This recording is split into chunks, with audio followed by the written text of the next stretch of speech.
Judges 11-12. Jephthah the Gileadite was a mighty warrior.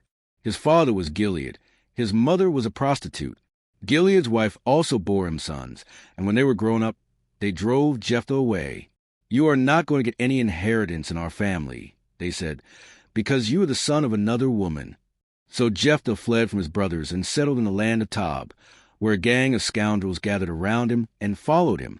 Some time later, when the Ammonites were fighting against Israel, the elders of Gilead went to get Jephthah from the land of Tob. "Come," they said, "be our commander so we can fight the Ammonites."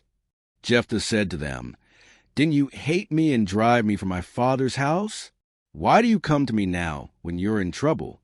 The elders of Gilead said to him, "Nevertheless, we are turning to you now. Come with us to fight the Ammonites, and you'll be head over all of us who live in Gilead." Jephthah answered, "Suppose you take me back to fight the Ammonites, and the Lord gives them to me. Will I really be your head?" The elders of Gilead replied, "The Lord is our witness.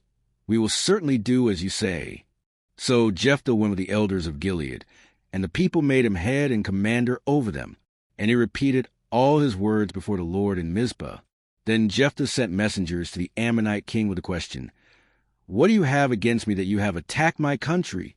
The king of the Ammonites answered Jephthah's messengers, "When Israel came up out of Egypt, they took away my land from the Arnon to the Jabbok, all the way to the Jordan. Now give it back peaceably." Jephthah sent back messengers to the Ammonite king, saying, "This is what Jephthah says, Israel did not take the land of Moab or the land of the Ammonites.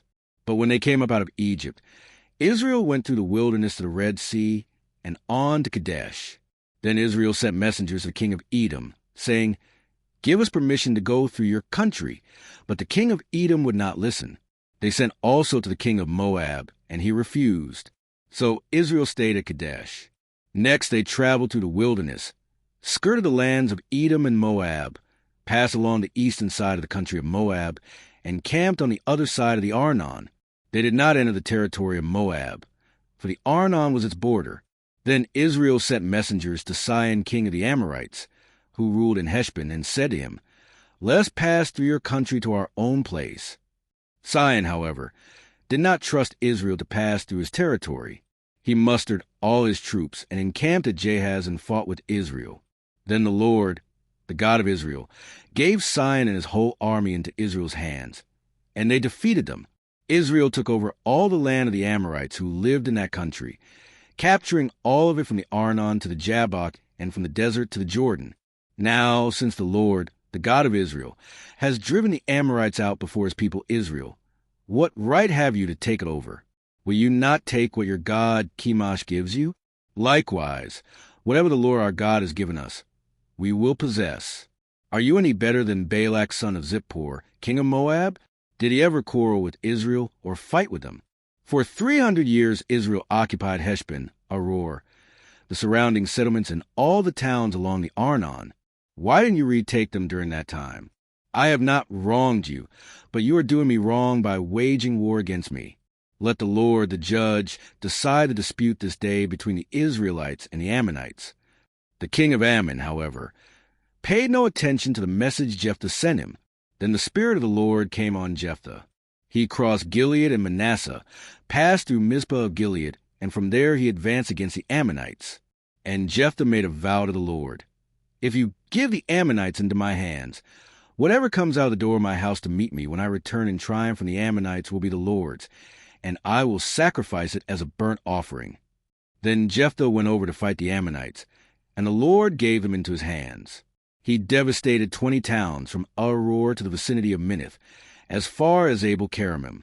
Thus Israel subdued Ammon. When Jephthah returned to his home in Mizpah, who should come out to meet him but his daughter, dancing to the sound of timbrels? She was an only child. Except for her, he had neither son nor daughter. When he saw her, he tore his clothes and cried, "Oh no, my daughter! You have brought me down, and I am devastated. I have made a vow to the Lord that I cannot break." "My father," she replied, "you have given your word to the Lord.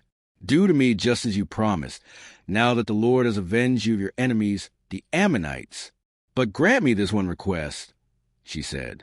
Give me 2 months to roam the hills and weep with my friends, because I will never marry.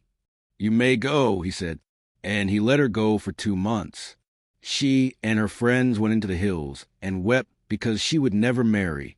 After the 2 months, she returned to her father, and he did to her as he had vowed, and she was a virgin.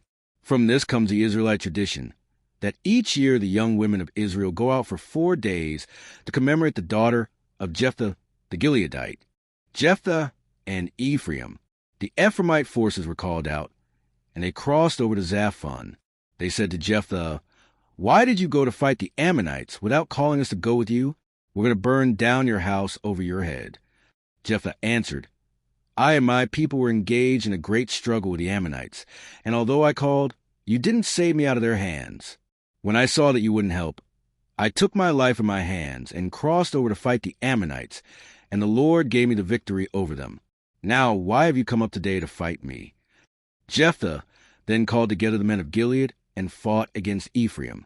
The Gileadites struck them down because the Ephraimites had said, "You Gileadites are renegades from Ephraim and Manasseh." The Gileadites captured the ford of the Jordan leading to Ephraim, and whenever a survivor of Ephraim said, "Let me cross over," the men of Gilead asked him, "Are you an Ephraimite?" If he replied, "No," they said, "All right, say Shibboleth." If he said Sibboleth, because he could not pronounce the word correctly, they seized him and killed him at the fords of the Jordan. 42,000 Ephraimites were killed at that time. Jephthah led Israel 6 years. Then Jephthah the Gileadite died and was buried in a town in Gilead. Ibzan, Elon, and Abdon. After him, Ibzan of Bethlehem led Israel. He had 30 sons and 30 daughters. He gave his daughters away in marriage to those outside his clan, and for his sons he brought in 30 young women as wives from outside his clan. Ibzan led Israel 7 years. Then Ibzan died and was buried in Bethlehem. After him, Elon the Zebulunite led Israel 10 years. Then Elon died and was buried in Aijalon, in the land of Zebulun. After him, Abdon son of Hillel from Pirathon led Israel. He had 40 sons and 30 grandsons, who rode on 70 donkeys. He led Israel 8 years. Then Abdon son of Hillel died and was buried at Pirathon in Ephraim, in the hill country of the Amalekites.